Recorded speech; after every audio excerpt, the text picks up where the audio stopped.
আমার নাম মোসাম্মদ মার্জিয়া আক্তার। আমি এখানে জেনারেল অপারেটর। আমার পারিবারিক সমস্যার কারণে ক্লাস 10-এ এসএসসি পরীক্ষা দিইনি, তারপরে ঢাকায় আসছি। যখন ঢাকায় আসছিলাম তখন ভাবছিলাম আমি হয়তো বা কোথাও চাকরি পাবো না, আমাকে হয়তো বা এরকম হয়ে আমি কখনো চাকরি করতে পারবো না। কিন্তু আলহামদুলিল্লাহ আমি এখানে এসে চাকরি পাইছি। আমাদের যে যিনি স্যার আছেন তিনি আমাকে অনেকটা হেল্প করেন। আমাকে এখানে সবাই যথেষ্ট পরিমাণ সুযোগ দেন, আমার কোনো কিছুতে হয় না। যতটুকু হয় ততটুকুই আলহামদুলিল্লাহ ভালোই। যথেষ্ট পরিমাণে এখানে নিরাপত্তা আছে আমি, এবং নিরাপত্তা পাচ্ছি, যথেষ্ট পরিমাণ সাপোর্ট পাচ্ছি যতটুকু আমার পাওয়া দরকার।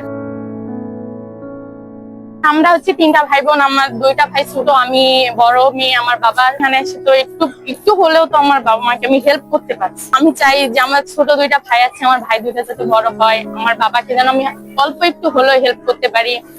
আমাকে যেন কেউ তুচ্ছ না মনে করে, আমাকে আমাকে অবহেলা করে ঠিক আছে, কিন্তু আমাকে ভবিষ্যতে যেন কারো অবহেলিত না হতে হয়, কারো উপর ভরসা না হতে হয়। আমার বাবা মা মারা যাওয়ার পরে আমি যাতে আমার নিজের আমি নিজে চলতে পারি, আমি সের জন্য তো আমি ঢাকা শহরে আসছি, আর সেজন্য তো আমি এখানে আসি।